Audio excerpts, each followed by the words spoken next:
Hello, welcome to Real Life, Real Leaders. Today we have Jane Hoffacker. She is one of our fellow network members for the Women Execs on Boards, and she's a tech and media executive. And today she's a senior director in creative management for Activision Blizzard. But you may know some of the work that she's done in the past because she worked on games such as Guitar Hero and Riot Games. Welcome to the program, Jane. Hi, Bonnie. Thank you so much for having me. We're excited to have you here because there's a couple of reasons I want to hear your story. One is there's just not enough women in tech. And the other is, you're making it, you're doing a great job in your success for your career. And we want to hear about, your career path on how you got there. So maybe just start with where are you from and, where'd you go to the university and then how did you choose your career?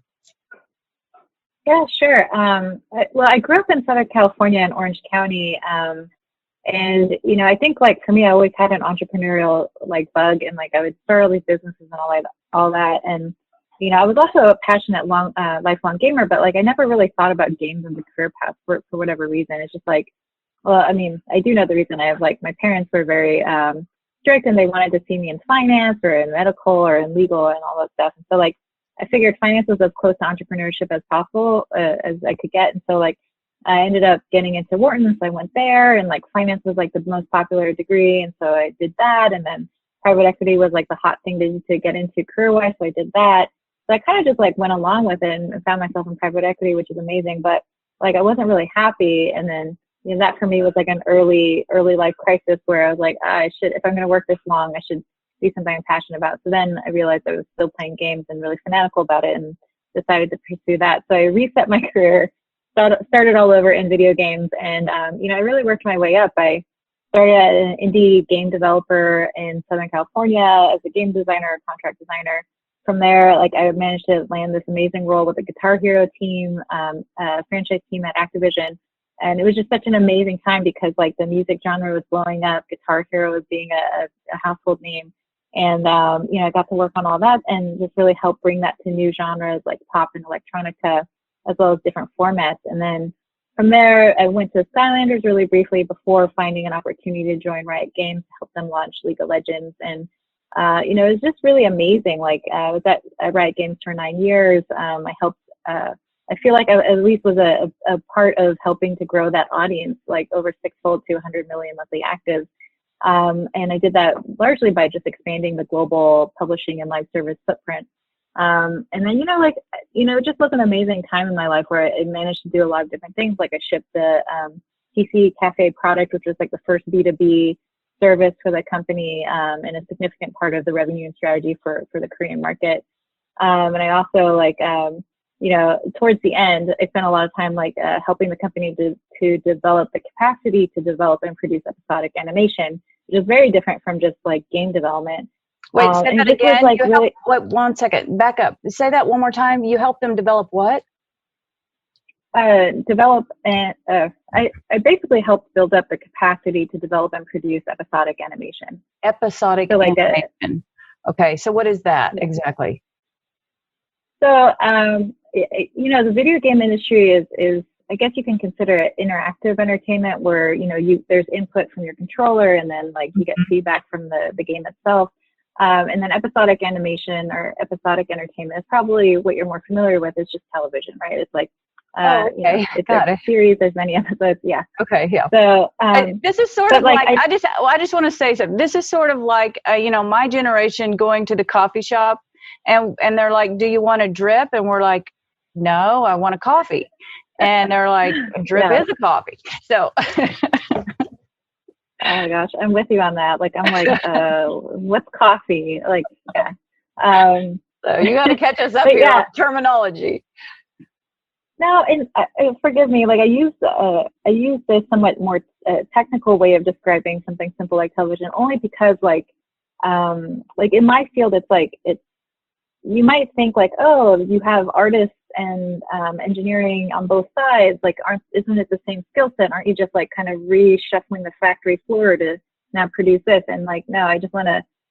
They're so different in many different aspects, from labor and regulation and just how talent deals are structured that they are really separate businesses. And so that's why I describe it that way, just to kind of emphasize like the interactive entertainment versus more linear entertainment piece of it. Okay. Yeah. Thank you for that. Yeah. No, it was a great question. But yeah, so I help them to scale, to build that capacity and scale up the studio. And, you know, it was to produce episodic animation or an animated series, but then also we managed to ship a couple like really amazing music videos that have like over combined viewership of 750 million. So like just to have all this impact has just been incredible in my career. But more recently, I rejoined Activision Blizzard to work for Pella Chanel, who's the chief creative officer. We're doing a lot well, I'm helping to manage the creative office, but I'm also working with him to help innovate creative across these major gaming franchises that are seminal in many cases, like, you know, getting a chance to work with like the Call of Duty franchise or World of Warcraft or Candy Crush is just amazing. So that's kind of where I'm at this moment. Today's podcast is brought to you by EDA and Women Execs on Boards Network. EDA, formerly known as Executive Development Associates, provides leadership development for the top 5% of your organization with custom executive programs, C-suite coaching, succession planning, and more. For more information, please visit www.executivedevelopment.com. And Women Execs on Boards is a network of high-level and often high-profile women who have all completed governance education at Harvard Business School and who are working together to collectively advance the state of women on boards and in senior executive positions. We have a new inspirational leadership book about courage, adaptability, resiliency, sense-making, and vulnerability, all shared through the stories and the struggles of 36 of our women leaders. The book is called The Courage to Advance and will be available in North America on September 14th and in the rest of the world in December of 2021. You can pre-order an individual copy at Amazon.com, or for multiple books for your book clubs or other groups, please go to www.thecouragetoadvance.com. Well, that is exciting. Obviously, you're having an exciting career, and I know from a previous conversation that, you know, at some point you would like to be an entrepreneur as well. So I think we can all just sort of keep an eye out and see what you do with that. Tell me about the struggles. You know, like we've all as leaders been through quite a few struggles, and you know, I know you've risen pretty fast, and even like one of the reasons we met is because you had one of the really well-known Harvard professors identify you as someone who would be good to not as a woman in tech, but just because your career's been so successful, to come to the Harvard program where we're working to get on boards. And so, but you know, going through all of that, there's always things that are going on in the background that we don't necessarily share with anyone, especially people at work. And so sometimes we give this facade that, you know, life's all great and that we can handle everything, but there's other things going on. So tell us about a time that was particularly challenging for you and how did you get through it? Yes, Bonnie, and I want to say thank you so much for the opportunity to talk about this, because I feel like, you know, it is really important. It's all about helping other people. Yes. And the challenge that I want to talk about today is one that I think is actually pretty common. And so I'm not suggesting that I'm special for having this challenge, but the reason why I want to bring up such a common challenge is that I want to bring more visibility to it. And the challenge is motherhood, right? Like I was a first-time mother. You know, I mentioned building out the animation capacity at Riot Games, and like I was doing that as a first-time mom. Like I just had my kid, I was returning from maternity leave, and you know, there I was trying to like figure out how to launch my career in a completely different direction while raising this little human being that I had no right or instruction to do. And yeah, I mean, I think like and before I go into like the fuller story, I also want to highlight like in my entire journey, like I was really fortunate. Like I had the means, I had the social support and the familiar support to be able to raise a kid and have a career. And my husband was super supportive. Like, honestly, like it blows my mind when I think about how single a mom or how a single dad can survive all of this and do work. And yeah, and especially after the pandemic, just like, and so that's the other reason for bringing this up is like, I think knowing how many women have given up their careers for That's their right. families during the That's pandemic. exactly right. You know, I just did a talk about that. They're calling it the she session because so many women have had to step back. And so progress that we've made has been taken back.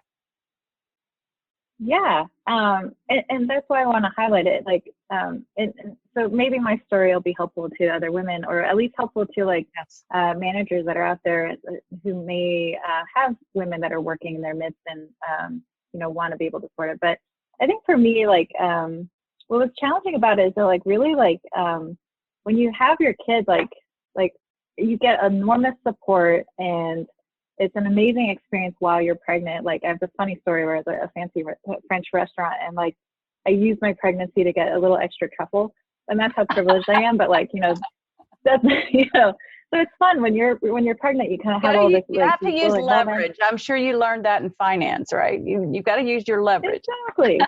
And I didn't abuse it too much. I didn't use it left and right to get this and that, but it also like I found like doors were opening for me everywhere, and it was marvelous in that sense.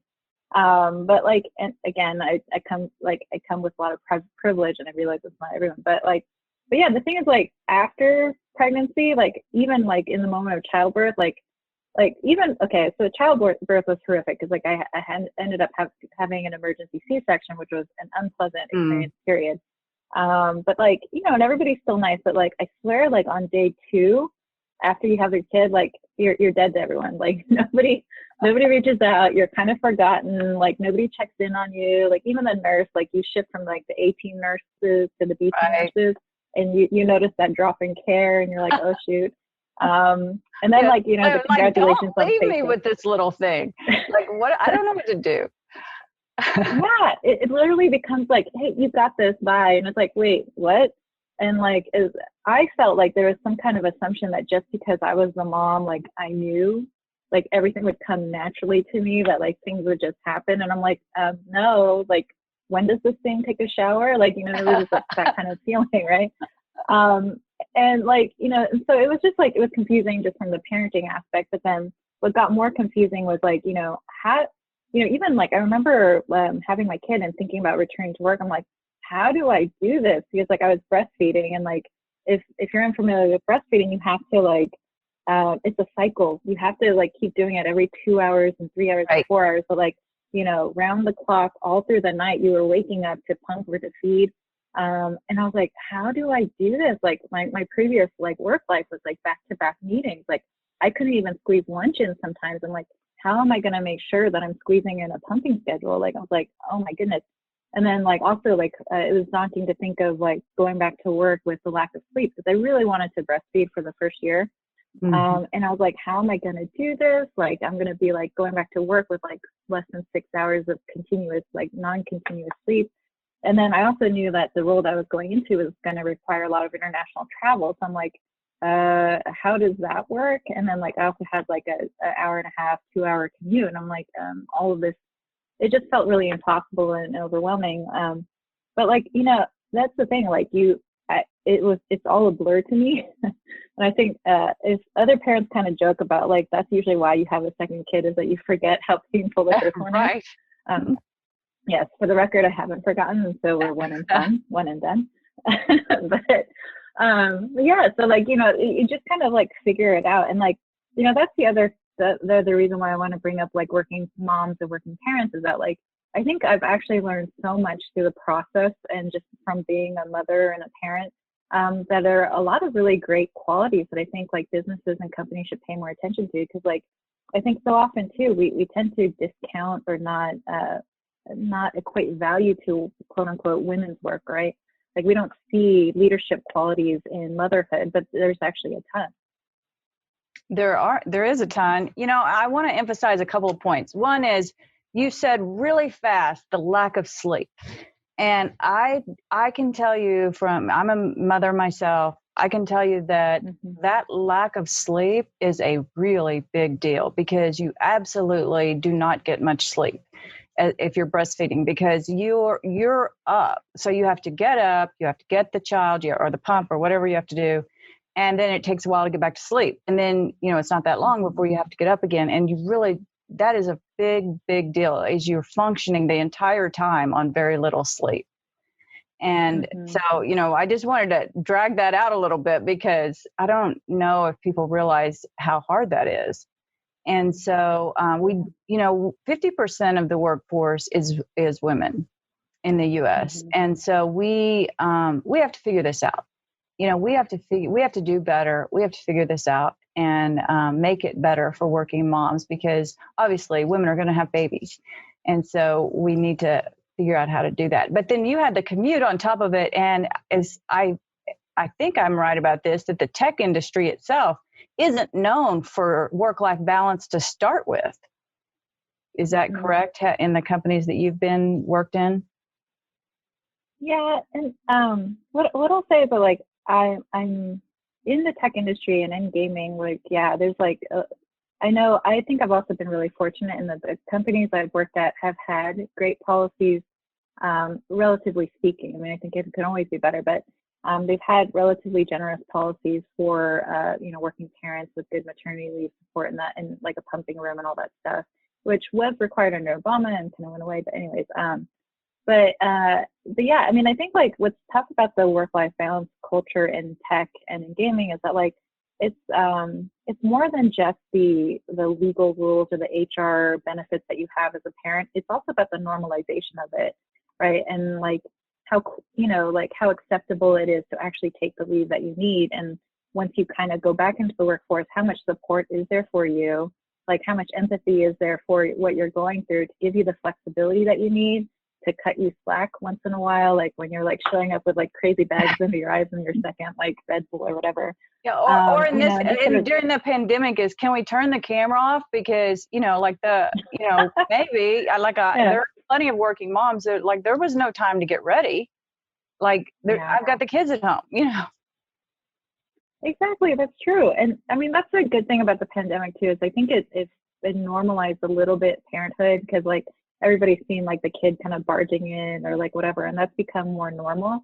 Where I think before the pandemic, it was horrifying for any of that stuff to happen. Yeah, like, that's true. And yeah, and like that's the other weird thing that, like, I'd love your perspective on too, Bonnie. It's just like, I felt as a mother, like I was really trying to hide motherhood. I was really trying to hide the fact that I had all this other extra baggage, like at home, and all these other concerns to take care of, because like I wanted to be seen as quote unquote professional. And I felt that like being seen as a mom, like being seen carrying around this ginormous pump bag or whatever, like what makes me seem unprofessional somehow. And like, I feel like that's the thing that we have to correct. And like, yeah, I mean, I'll start there. We do have to correct it. And so I actually have a theory about why that is. So, and I was the same way. And most of the women in our network in these interviews, what we're seeing is that over and over again, we had to adjust ourselves to fit into a workplace, which is primarily led by men.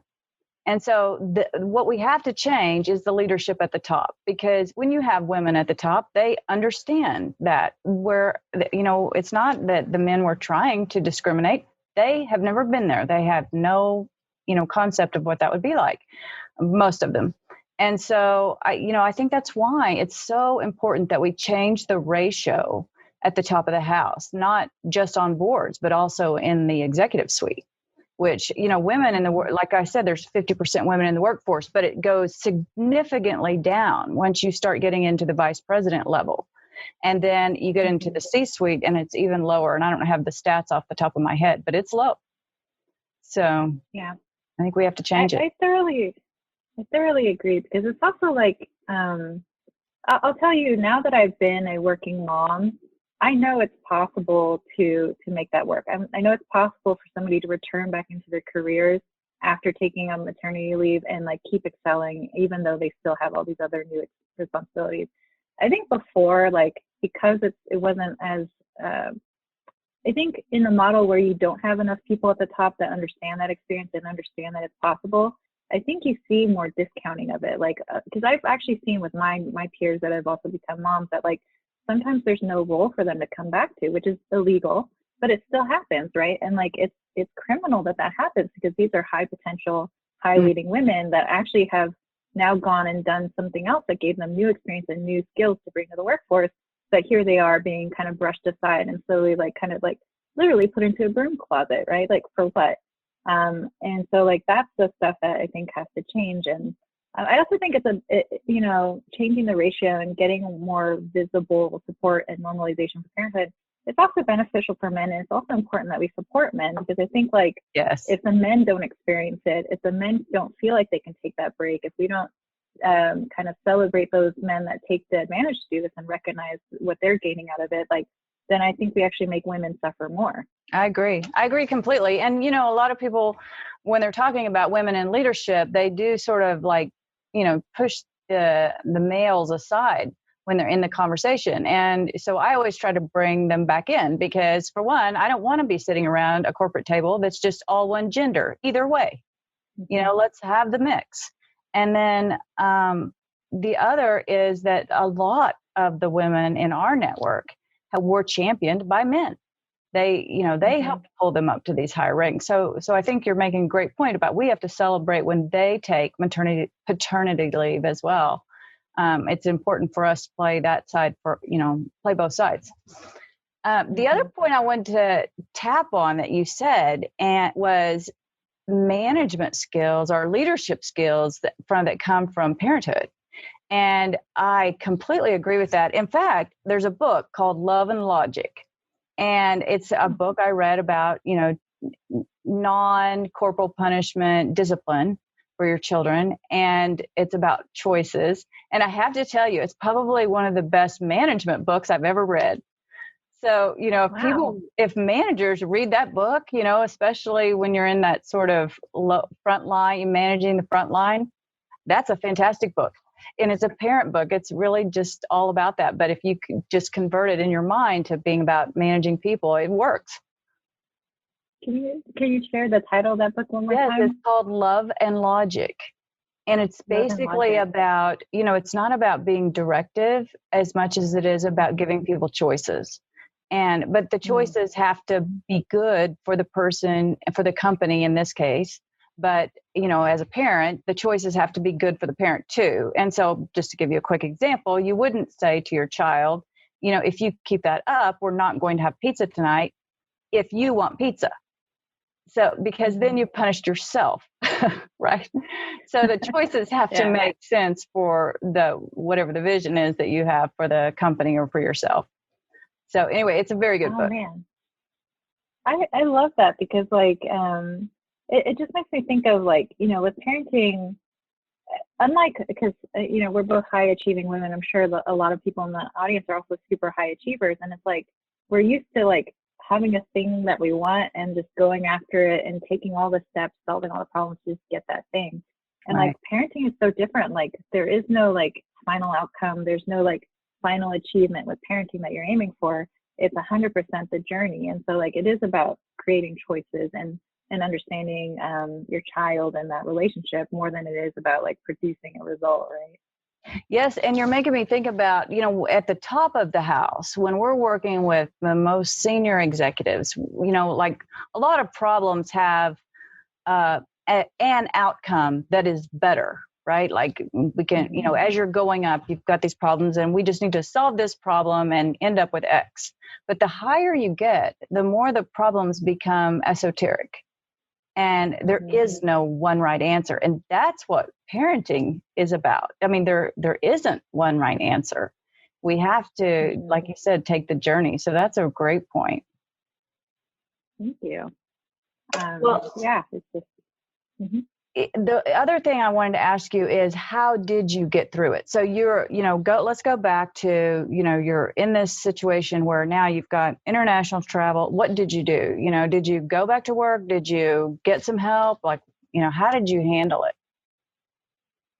Yeah, I mean, starting with like the really tactical sides of it, like, you know, I had to try a lot of different experimentation with like different ways to, you know, get just childcare, right? So like, you know, it was a blend of asking my mom and seeing if that worked out. It didn't quite because of the schedule, whatever. And then pulling in my mother-in-law, and that, you know, it worked, but like, you know, it was taxing and all this other stuff. And so then exploring as soon as I could, like daycare options, and then like even that was just such a chore because there's so many different options and price points. And like, I have to say, a lot of the daycares out there are not convenient for a working mom. Like, literally the hours are like, okay, drop them off at like 9 a.m. and then pick them up at 1 p.m. And you're like, who? No one has a work schedule like that.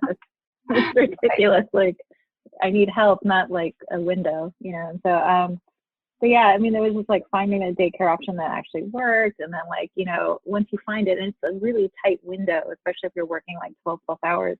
So then like, if it's a tight, like 8 hours, and like figuring out how to like shift and play around with your schedule to make that work. And then like, so it just was a ton of trial and error. And so like, you know, it was, you know, I had to do that. I looked at a bunch of books, like a couple of books that I just want to mention because I think they're helpful.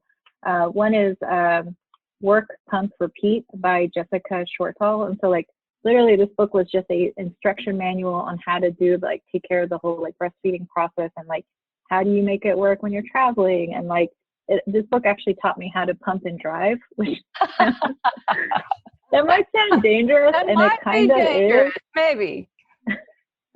But like, you know, like, believe it or not, that's what I had to do because I had like a 2-hour commute, and like literally it was like me with like this tablecloth, just driving really slowly, right. Pumping while doing it. Yes, and let me just remind the audience that this is in LA, which it means that you're not actually moving hardly at all. So it's not as dangerous as it sounds. Huh? It's not, and I was like as super safe as you could be, and like, you know, but yeah, I mean, I did that for a year, and like, you know, even traveling, I had to fight my company to let me take business class back then because the company policy was economy class no matter what your rank. And like, I was like, you try pumping in a tiny little economy seat, like it's not happening, right? So just helping my manager back then and my HR department understand that pain point was the thing that I had to fight for. So but the book really helped me understand how to make that work from a logistics standpoint. And I think another great book for potential moms out there was Expecting Better by Emily Oster. It was like, again, just I just find that these books that were written by actual moms that went through the experience were way more effective than like the other books that were like more like clinical, whatever, kind of study based. Because here's the funny other thing, and I'm sure you've seen or experienced the same thing, Bonnie, but like a lot of the classic advice for motherhood or like pregnancy is really formulaic. And it goes something like, okay, we did some rough research where we showed that like if you do activity A, there is like a group of women or babies had poor outcomes, and they also happen to do A, and we can't do a direct experiment here because it'd be unethical. Therefore, even though we don't know what caused it or the association, just don't do it. And so that's like, don't eat sushi, don't eat deli meat, don't eat tree nuts, don't like, there's like a laundry list of things that you can't do. And it's just like, and you know, getting that guidance that like, we don't know if it caused it, so just don't do anything. Like, it's the worst guidance ever, and it's really impractical. Yes. So sorry. Well, and there's also the you reminded me of something else. There's external pressure one way or the other, depending on where you live in the country. So, you know, in the Midwest, you have the sort of bias to stay home for a while. And so if you don't, then people are looking at you like, what's wrong with you? And then, you know, maybe on the coast, it's more likely that they would be like, you stay home, you know. I know a friend of mine in LA who, you know, she had people giving her negative stereotype for, you know, not breastfeeding long enough, and two, that she stopped working. And so, you know, that was actually a negative for her. So, and, you know, we have to be careful. We have to change it as women too about those biases and not put pressure on other women to be one thing or another. Yeah, I think you're totally right. And to finish answering your question of like, I do want to highlight like, so there were like logistical things that I did to help make it through. But I think like, you know, there were personality or like there's certain skills I had to develop that helped me through that period. And I'm saying this not to brag because again, I don't think I'm special here, but it's more again to hopefully highlight the skills you develop as a new mom. Like, and these 3 skills I would say are like grit, or resilience is another way of saying it, empathy and leadership, right? So like the grit part is exactly what you're talking about. It's like, it just like as a mom, you get judged so many ways. You get judged by your own parents, your in-laws, other moms, other like parents, whatever. And if you think I'm being paranoid or sensitive, like I literally was lectured on how to breastfeed by a male colleague. And I'm like, like, excuse me, like you don't think I'm doing this enough? Says who? But it happens, right? And like it's just because everybody thinks that they're allowed to, or that like everybody can have an opinion, or there's a perfect way to do it. But the group piece was like really learning how to like deal with all that level of scrutiny and judgment, and like having to come through with like your own opinion on it, right? Like, and like, you know, there's a ton of pressure to be perfect. And, you know, I think a lot of the grit of motherhood is just understanding like, okay, I could kill myself over trying to be perfect, or I can just figure out how I'm going to do this and just do the best I can and be okay with that and just like continue to improve. And just like, so there's that quality of resilience. And then, you know, the other thing I want to just like quickly shout out is like, again, this is particular to me, but like, I think it was just funny that like I was planning for a natural birth, and then I actually went into an emergency C-section, like I mentioned, and it was a really horrific, terrible experience for me. But you know, like honestly, it's weird, but like, you know, nobody even like talked about it. Like I didn't even talk about it. Like I just kind of like went past it. And the reason why I'm calling it out is like, if any of your colleagues suddenly went into emergency surgery, you'd be panicked for them. You'd be like, oh my God, are you okay? But there was like none of that, because I think like everybody just kind of assumed like, oh, that's normal, that happens. And it is really right, common. like it's right. Yeah, that's a really good point. And it is really a serious surgery. I mean, they cut through all your muscles. I didn't have a C-section, but I had another surgery that required that because of I had trouble having children. And so when they cut through your muscles, that's really tough stuff. It's very hard to get back to your normal self. So, you know, I'm glad you called that out. That's good.